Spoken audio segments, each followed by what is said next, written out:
செக்கரியா அதிகாரம் 11.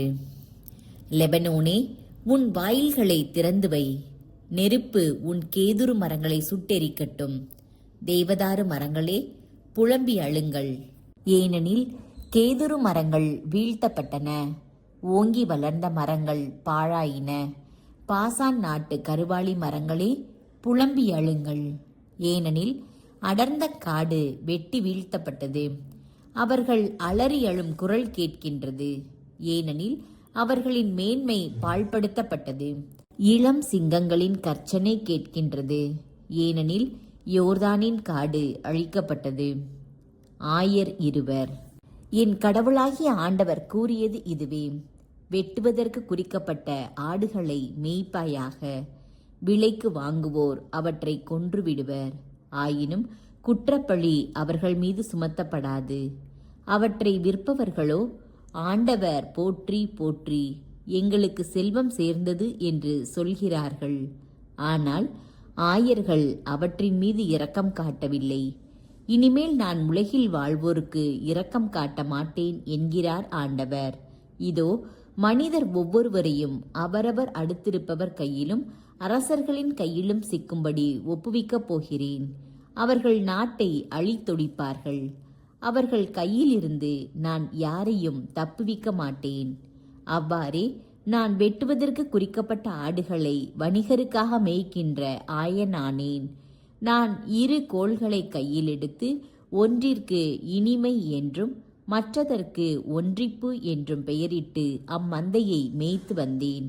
ஒரே மாதத்தில் நான் 3 ஆயர்களை ஒழித்துவிட்டேன். நான் அவர்களை பொறுத்தமட்டில் பொறுமை இழந்துவிட்டேன். அவர்களும் என்னை வெறுத்தார்கள். அப்போது, இனி நான் உங்களை மேய்க்கப் போவதில்லை. சாவது சாகட்டும், அழிவது அழியட்டும், மீதி இருப்பவை ஒன்றை ஒன்று கடித்து தின்னட்டும் என்று நான் சொன்னேன். இனிமை என்ற என் கோலை எடுத்து மக்களினங்கள் அனைத்தோடும் நான் செய்து கொண்ட உடன்படிக்கை முறியும்படி அதை முறித்து போட்டேன். அன்றே அந்த உடன்படிக்கை முறிந்து போயிற்று. அவ்வாறே என்னை கூர்ந்து கவனித்து கொண்டிருந்த ஆட்டு வணிகரும் அது ஆண்டவரின் வாக்கு என்பதை உணர்ந்து கொண்டனர். அப்போது நான் அவர்களை நோக்கி, உங்களுக்கு சரி என்று தோன்றினால் என் கூலியை கொடுங்கள், இல்லையேல் கொடுக்க வேண்டாம், விட்டுவிடுங்கள் என்றேன். அவர்கள் எனக்கு கூலியாக 30 வெள்ளிக்காசுகளை கொடுத்தார்கள். ஆண்டவர் என்னிடம், கருவூலத்தை நோக்கி அதை தூக்கி எறி, இதுதான் அவர்கள் எனக்கு அளித்த சிறந்த மதிப்பீடு என்றார். அவ்வாறே நான் அந்த 30 வெள்ளிக்காசுகளையும் கையில் எடுத்து ஆண்டவரின் இல்லத்தில் இருந்த கருவூலத்தில் எறிந்துவிட்டேன். யூதாவுக்கும் இஸ்ரேலுக்கும் இடையே இருந்த சகோதர ஒருமைப்பாடு முறியும்படி ஒன்றிப்பு என்ற 2ஆம் கோலையும் நான் ஒடித்து போட்டேன். பின்பு ஆண்டவர் என்னை நோக்கி, அறிவற்ற ஆயன் ஒருவனின் கருவிகளை இன்னொரு முறை எடுத்துக்கொள் என்றார்.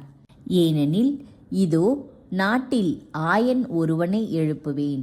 அவன் அழிந்து போவதை காப்பாற்ற மாட்டான், சிதறி போவதை தேடித் திரிய மாட்டான், எலும்பு முறிந்ததை குணப்படுத்த மாட்டான், நலமாயிருப்பதற்கு உணவு கொடுக்க மாட்டான். ஆனால் கொழுத்ததின் இறைச்சியை தின்பான், அவற்றின் குழம்புகளை கூட நறுக்கி போடுவான். ஆடுகளை கைவிடுகிற பயனற்ற என் ஆயனுக்கு ஐயோ கேடு! அவனுடைய கை மேலும் வலக்கண் மேலும் வாள் வந்து விழட்டும். அவனது கை முற்றிலும் சூம்பி போகட்டும். அவனது வலக்கண் இருண்டு முற்றிலும் குருடாகட்டும்.